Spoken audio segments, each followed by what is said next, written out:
in summer of 2016, I was shopping at Old Navy for my son, who was 9 at the time. This one. Hey. He was 9 at the time, not nearly as big as he is now. And I was shopping for summer clothes, and I came across a t-shirt that had the flag on it. Now, summer 2016, there was a lot of tension. Kaepernick had just did the kneel. There was a lot of celebrities doing the silent protest.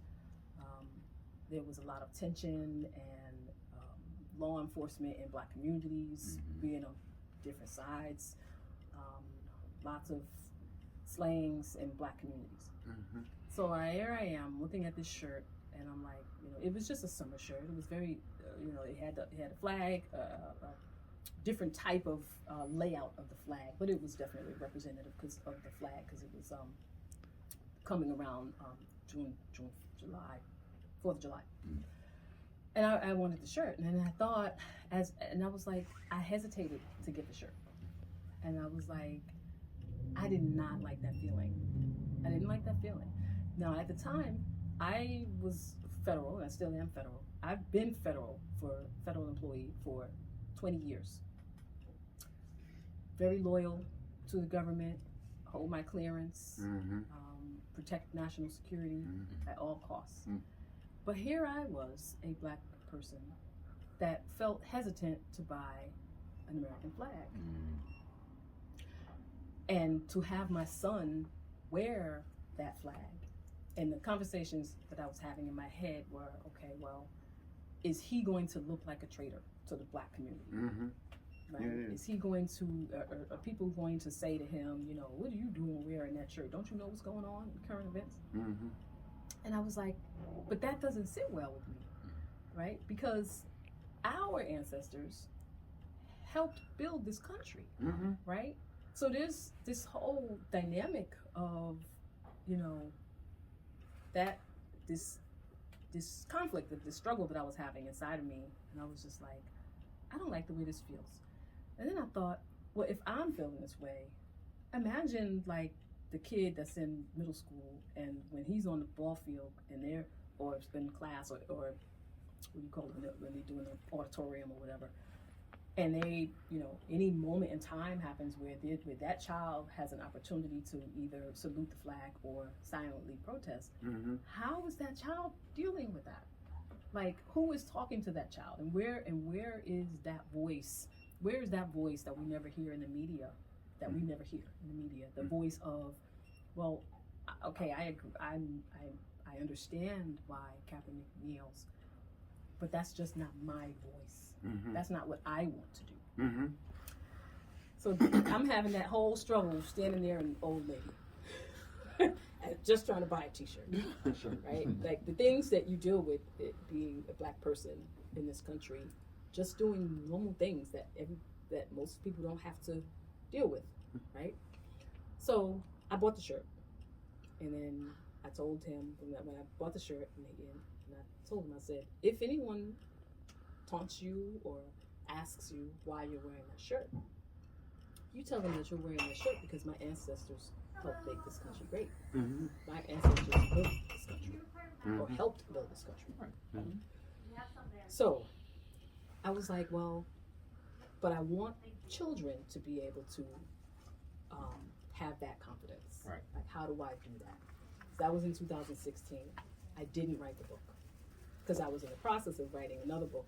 And so between the process of writing The Longest Swim, about the first black U.S. Navy SEAL, that one's coming, I shelved it. I shelved the idea because I was like, I don't know, does the country want that story? Right? I was like, does the country want that story? I don't know, I'm procrastinating. So fast forward 2 years later, now it's 2018. And I was on a flight. I had to travel for work, and I had a really long flight to Tokyo. And I was like, you know what? You really should stop playing and write the book while you're on this flight. Or at least try to see if you can do what you can do with it. Because at the time, it was just an idea, and I didn't know how I would tell it as a story.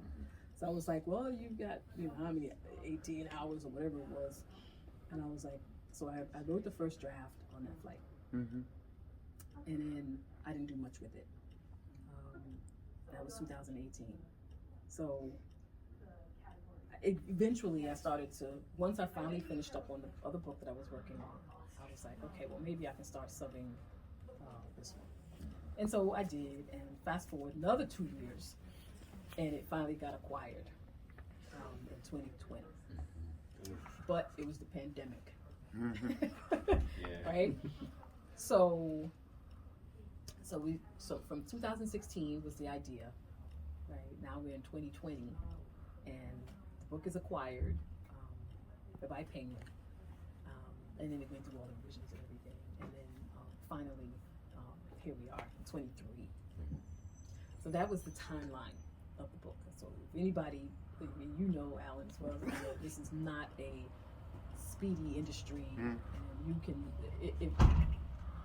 if you're an author, you have the patience of, you have to have patience to be in this industry. And so that was kind of how the book went about.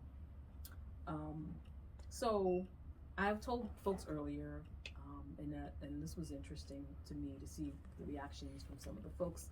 I kind of start by telling people what the book is not about. Okay. And it's important, I think, for a lot of people who don't understand that conflict of being Black but still being a patriot. So I tell folks the book is not about politics. Right? So people, the cover is very, maybe sensational, maybe not very sensational, but I think a lot of people would look at the cover and be like, what's that about? My red, white. Why is he saying my red, white? So it's not political. It's not about politics. It's not a book about race either. It's not about race. It's not about picking a side either, right? And you'll see more when you read it. And it's not about the whole left-right, right? It's not about any of that. The book is really about trying to instill confidence in young people or adults even who have a voice and may feel that, persuaded to think or do a certain thing because somebody else says that this is what you should be doing, right? So, in other words, you're Black and you're American, so then they do raise the flag, you're supposed to kneel, or you're supposed to, do X. So it's not, it's not about picking a side. It's about having confidence in whatever decision you make. That's good. And I like that concept because that can apply to anything, right? Like especially for young people. This book is just using the flag as a symbol of that concept. But that really can apply to anything. And it's really about being able to say without a question, this is what I believe, and I don't believe in this, or I'm not doing this because the media says I should, or